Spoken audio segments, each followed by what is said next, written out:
Partes principales. Generalmente un torno contiene una gran variedad de piezas, pero existen 4 partes principales que mencionaremos del torno marca alemana Yashon modelo M180WE. Estas son la bancada, el cabezal fijo, el contrapunto, el carro móvil o portátil y el cabezal giratorio o choc.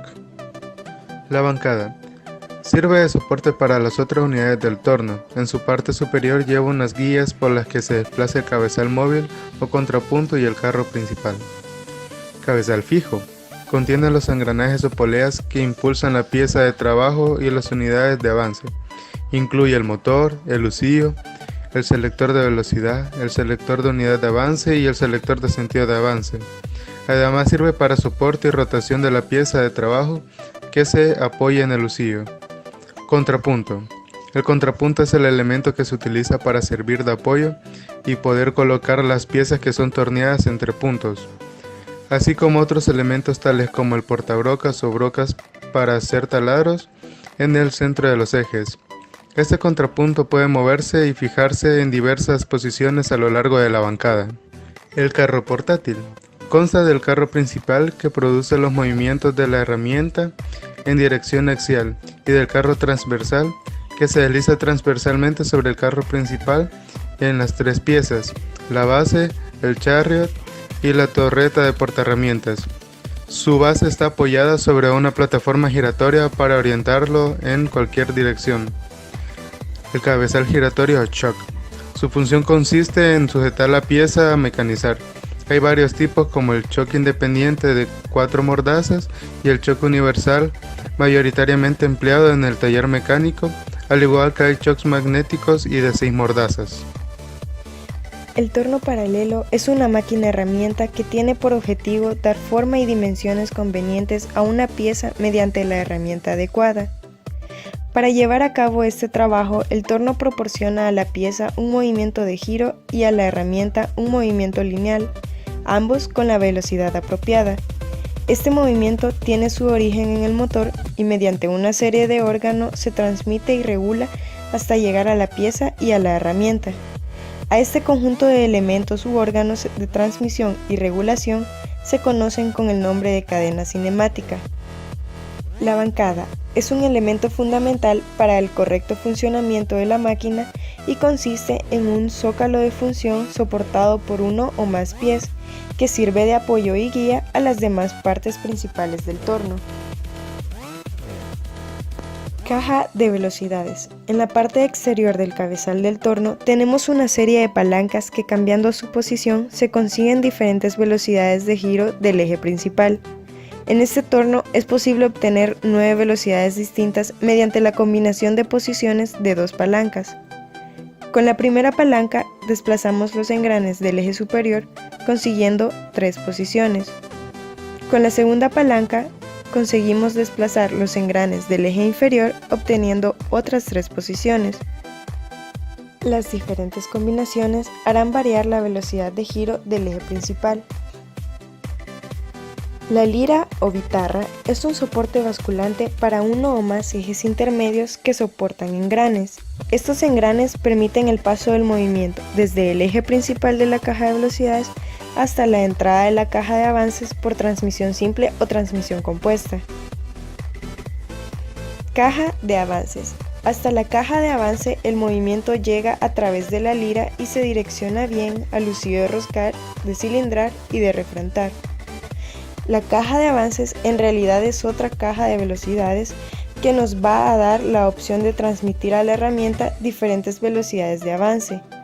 El movimiento le llega desde la lira al eje superior y se transmite al eje inferior. Tenemos 4 opciones para colocar una de las palancas, obteniendo por lo tanto 4 posiciones de los diferentes engranes. La segunda palanca tiene 2 posiciones y con ella tenemos 2 alternativas. Estas 8 posiciones de los engranes se traducen en 8 posibles velocidades de salida. Por último, el torno incorpora también una tercera palanca para seleccionar si el movimiento se transmite al eje de cilindrar o al de roscar. Inversor de giro. El inversor de avances va situado en la caja de velocidades. Está compuesto por un tren de engranajes que es manipulado a voluntad del operario mediante una palanca. Con la palanca situada en la parte frontal de la caja de velocidades se gestiona la forma en la que se transmitirá el movimiento al mecanismo lira y en consecuencia a la caja de avances. Esta palanca tiene 3 posiciones. En la primera posición neutra o central no hay contacto entre los dientes de engranes, por ello no se transmite ningún movimiento de la caja de velocidades hacia el mecanismo lira y por lo tanto tampoco se transmite un movimiento a la caja de avances. Una segunda posición de la palanca lo que hará será hacer girar a los engranes en un sentido concreto. Este sentido se transmitirá a la lira y por lo tanto el lucido de roscar y los automáticos de cilindrar y refrendar girarán también en dicho sentido. Con la tercera posición invertimos este proceso consiguiendo el giro en el otro sentido. Los carros. La herramienta debe poseer 2 tipos de movimiento, de avance y de penetración. La herramienta debe poder acercarse a la pieza para lograr la profundidad de pasada adecuada y también moverse con el movimiento de avance para la superficie que se desea. Estos movimientos se consiguen mediante los carros. El carro longitudinal es el que se desplaza paralelo al eje principal del torno, sobre las vías de la bancada, y el carro transversal se desliza sobre una vía que se sitúa de forma perpendicular al eje principal.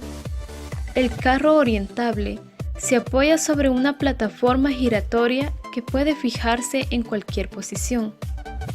El contracabezal o contrapunto es un dispositivo que se encuentra en el torno paralelo, situado en el mismo eje del cabezal. Su función principal es servir de apoyo a piezas largas que han de ser mecanizadas exteriormente. Estas piezas están amarradas por uno de sus extremos y apoyadas por el contrapunto por el otro. Consta de una base llamada suela mecanizada en su parte inferior con el perfil adecuado, para que se deslice sobre las vías de la bancada. Sobre esta base se encuentra el cuerpo del contrapunto, fijada a la suela mediante tornillos. En la parte superior lleva mecanizado un agujero pasante, a lo largo del cual al accionar el volante se desliza un tubo o caña. Un limbo o tambor graduado solidario al volante nos permitirá controlar el desplazamiento axial del tubo. Dicho tubo lleva mecanizado en su extremo interior un cono tipo Morse, que servirá para alojar diferentes accesorios como el contrapunto, portabroca y en general herramientas con mango cónico. Montaje de la pieza. La llave del plato universal consta de una barra redonda relativamente corta, con un extremo fresado o estampado, con sección cuadrada que encajará en los alojamientos de los piñones de giro del plato del torno. En el extremo opuesto tiene un agujero por donde pasará una varilla de 200 milímetros de largo, dando a la herramienta el aspecto de una cruz. Al actuar el operario haciéndola girar, rotará su alojamiento y aproximará o no las garras del plato universal, amarrando o soltando la pieza. La llave de la torreta sirve para fijar e inmovilizar las portacuchillas o los útiles que se monten en la torreta o en sus soportes. Tiene un alojamiento generalmente cuadrado, con la forma de los tornillos de la torreta portaherramientas. La llave fija plana permite poder girar el chariot o carrito sobre su base horizontal. Esta llave es para tuercas hexagonales. Su medida se expresa en milímetros. Normalmente son llaves dobles y con bocas de diferentes medidas en cada extremo.